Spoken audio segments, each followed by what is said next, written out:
Ya, silahkan bisa dibuka geografinya, catatan geografinya. Hari ini kita belajar seisme ya. Seisme itu nama lain dari gempa ya, gempa bumi. Ini gempa bumi kemarin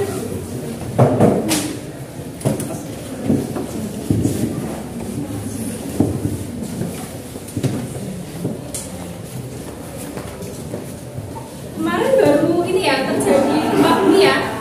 Di mana masih ingat? Baru ini terjadi di Turki ya. Korban jiwanya sampai berapa itu? Siapa? Enggak, ada yang ingat nggak? Itu kalau kita lihat videonya itu kan berasal dari dalam bumi dan merambat ke permukaan hingga terjadi penyebab gempa bumi itu apa?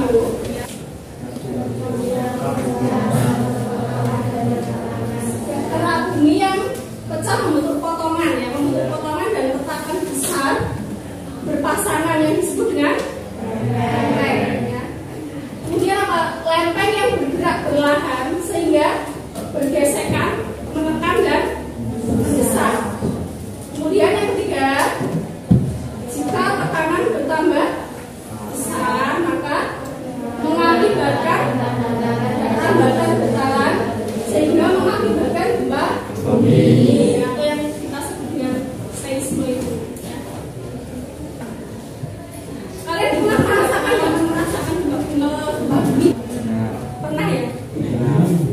Tapi alhamdulillah kalau di sini mungkin kita gempa bumi yang kecil rindu ya. Yang mungkin kalian hanya pusing gitu kan, seperti bumi itu seperti digoyang kan, seperti itu ya. Gempa karena reruntuhan ya. Gempa ini terjadi karena adanya daerah yang kosong yang runtuh ya, yang runtuh di bawah lahan. Getaran yang diakibatkan oleh gempa runtuhan hanya bisa dirasakan ya, dirasakan di sekitar daerah yang runtuh. Jadi ini misalnya ada gua-gua yang runtuh gitu kan.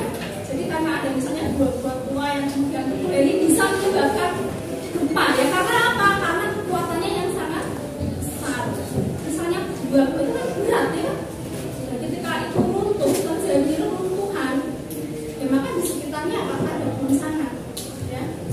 Dan itulah yang salah satunya menyebabkan gempa karena reruntuhan atau longsor. Biasanya terjadi di gua, kemudian daerah pertambangan.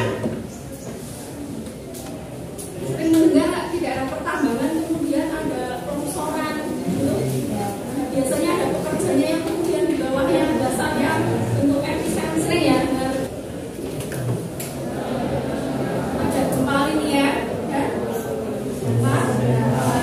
Biasanya kita kan misalnya kita merasakan, tapi ternyata titiknya seperti kemarin di Turki ya, yang sangat besar itu kan ya, gempa yang epicentrumnya berada di daratan ya. Biasanya kalau ada gempa kemudian kan ada peringatan ya, ini menimbulkan tsunami atau tidak ya enggak? Biasanya kalau kalian lihat di running text di berita itu kan ya, terjadi gempa di mana tidak berpotensi tsunami atau kemudian terjadi gempa di daerah mana berpotensi untuk tsunami kan gitu ya.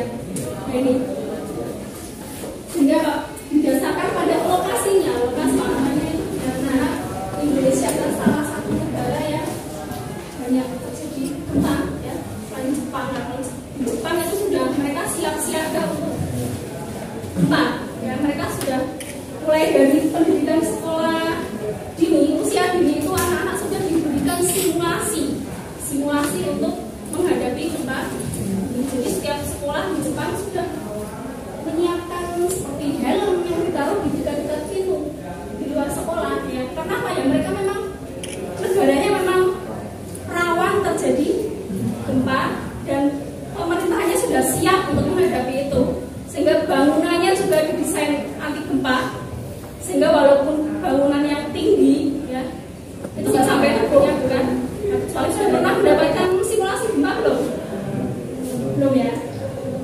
Nah, ini tugas kalian sekarang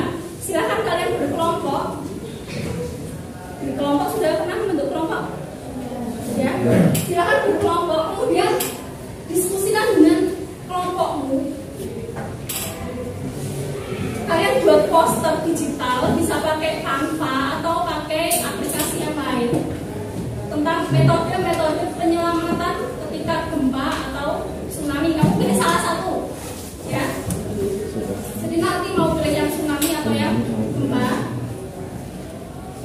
Di mana poster itu ya menjawab pertanyaan ini, seperti bagaimana peristiwa tersebut dapat terjadi. Jadi bagaimana gempa itu dapat terjadi, atau bagaimana tsunami itu dapat terjadi. Kemudian kapan hal itu bisa terjadi? Kan biasanya ada perkiraan, misalnya itu tadi gempa terjadi di wilayah ini berpotensi tsunami, berarti kan ada perkiraan, ya kan? Itu silahkan kalian gali informasi, ya. Kapan hal itu bisa terjadi? Kok bisa memprediksi seperti itu, ya? Kemudian siapa saja yang harus terlibat, misalnya dalam penanganan bencana, ya. Kita tahu ada badan bencana daerah itu kan. Kemudian misalnya tim SAR, ya kan? Ya, sering dengar ya, setiap bencana kemudian ada tim SAR lah. Silakan kalian cari siapa saja yang kemudian terlibat, ya, dalam penanganan gempa dan tsunami. Kemudian ini yang tidak kalah penting, apa saja yang harus dilakukan. Jadi apa yang harus kita lakukan ketika ada gempa atau ada tsunami, itu kita ngapain, ya? Ya enggak? Kita ngapain? Apa kemudian kita lari aja, ya? Tidak pernah mendengar ini nanti bisa di-post di Instagram kalian, ya. Kita berikan alamat itu.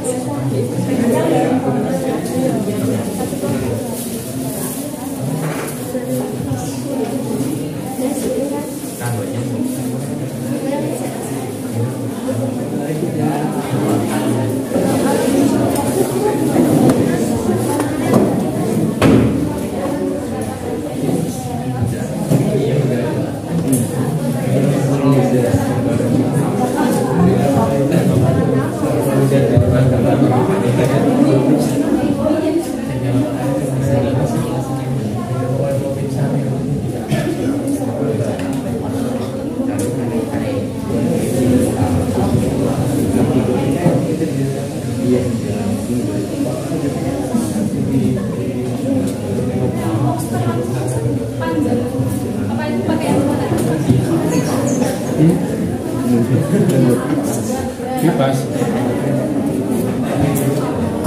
saya mandiri yang penutup ya.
Pertama adalah definisi gempa bumi.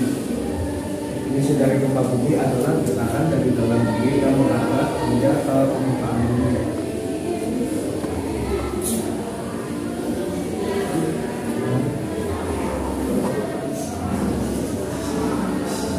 Untuk langkah penyelamatan ada beberapa cara yang bisa dilakukan oleh para terdampak. Pertama, jangan panik. Kedua, jika ada di dalam gedung, jangan gunakan lift atau tangga jalan itu diikuti adalah tangga darurat. Nomor 3, sembilan di bawah meja jika ada. 4, Jika memungkinkan bapak tulang dulu, bilang dua, kemudian anak-anak dua, buku atau apa bisa DPD atau apa kamu mengenalinya, tetap berkurang menjelaskan.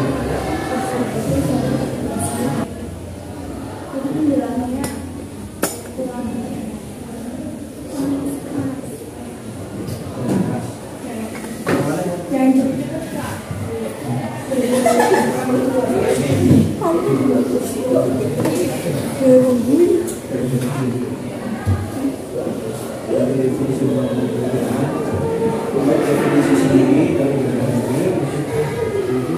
ini adalah getaran dari dalam bumi yang merambat menuju ke permukaan bumi. Ini dijadikan sampai ke tempat yang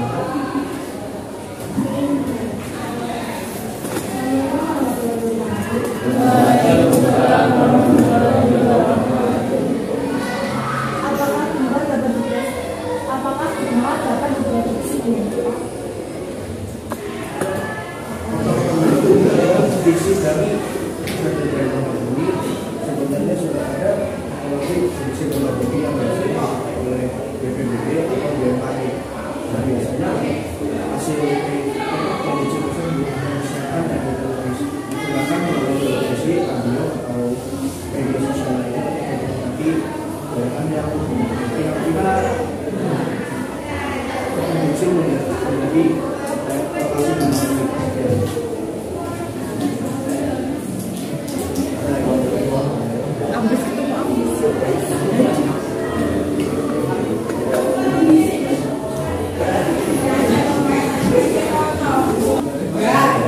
Assalamualaikum warahmatullahi wabarakatuh.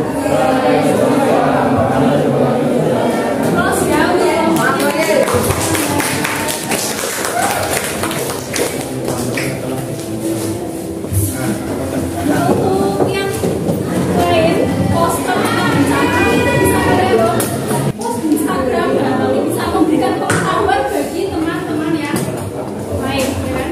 Dengan mungkin jadi misalnya bagus itu bisa jadi inspirasi, ya kan? Bisa jadi inspirasi bagi teman yang lain. Nah, pertemuan kali ini saya cukupkan sekian. Kurang lebihnya saya mohon maaf. Wassalamualaikum warahmatullahi wabarakatuh.